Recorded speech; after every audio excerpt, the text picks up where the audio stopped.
Chapter 1. The cold atmosphere made it hard for me to sit still in the car. Even with the windows rolled up and the heater on full blast, I was freezing. I pulled my jacket closer to my body and leaned my head against the fogged-up window in my dad's BMW. I sighed, hating the unfortunate events that have unfolded in my short 17 years of life. My dad cleared his throat, breaking the awkward silence. Daniela, my dad looked at me through the rearview mirror. Can we talk? I'm sorry. I rolled my eyes and turned up the volume to my music, making sure I couldn't hear him speak. I'm tired of his sorry crap. He's been trying to apologize to me for a week, but apologies just don't cut it anymore. I couldn't wait until I got to my mother's house. Just 30 more minutes and I'll be able to smile again. My father was making me move in with my mom because of his bitchy, evil new wife Sandra. She hated my guts because she wanted my dad for herself. More likely, she wanted his money to herself. Just then her irritating voice popped into my head. Just wait, you little brat. When your father and I get married, you are going to be so gone. You're going to move back with the monster that made you. My father did give her everything she wanted, but I didn't expect him to grant that one wish of hers. Right now, that pissed me off. He chose her over his own daughter. I know, right? What a dedicated, loving father. I moved in with my dad because my mother was a hard worker. She was a famous designer who made clothes for celebrities. Her brand, Lovely Avenue, was a hit. Because of that, she constantly traveled place to place. She sacrificed seeing her daughter every day because she paid for my tuition so that I could follow my dreams to open my own bakery. My father went against that. He thought I should be a surgeon just like him.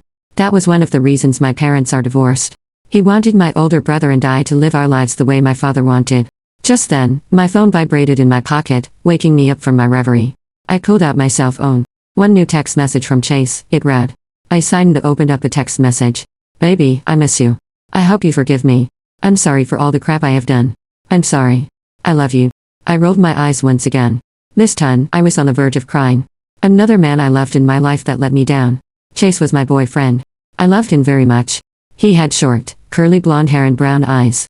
We were together for 2 years and I always thought we were going to be together. I always thought we would have gotten married and have kids. But I was foolish to believe in love. Look where it led me. My parents' divorce, my dad leaving me and Chase cheating on me with my best friend Ollie. I felt a pang in my chest just thinking about it. Flashback. I was heading over to Chase's house to rant about how my dad chose Sandra over me. That was the day my father broke the news about me going back to live with my mother. I was angry and my tears just kept rolling down my face. I turned into Chase's street and pulled up into his house. There was another car there and I knew instantly from the Hello Kitty sticker on the bumper that it was my best friend, Ollie's car. She probably came over to tell him about me moving.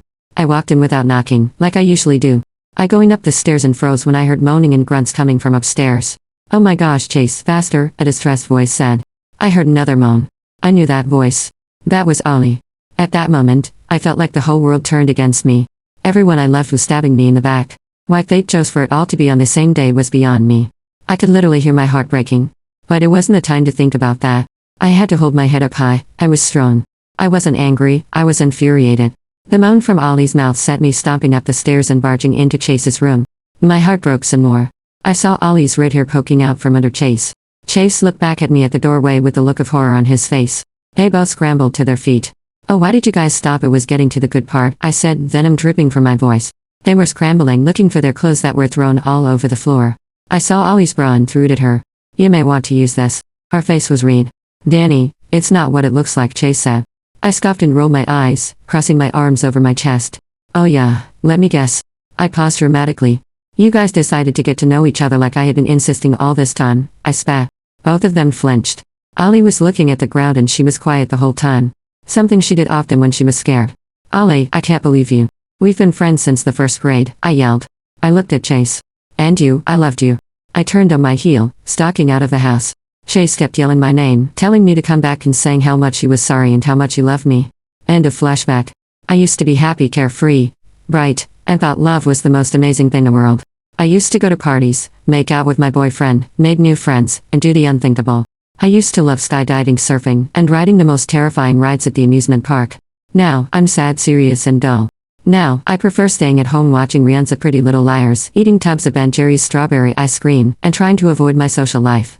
Most importantly, I don't believe in falling in love.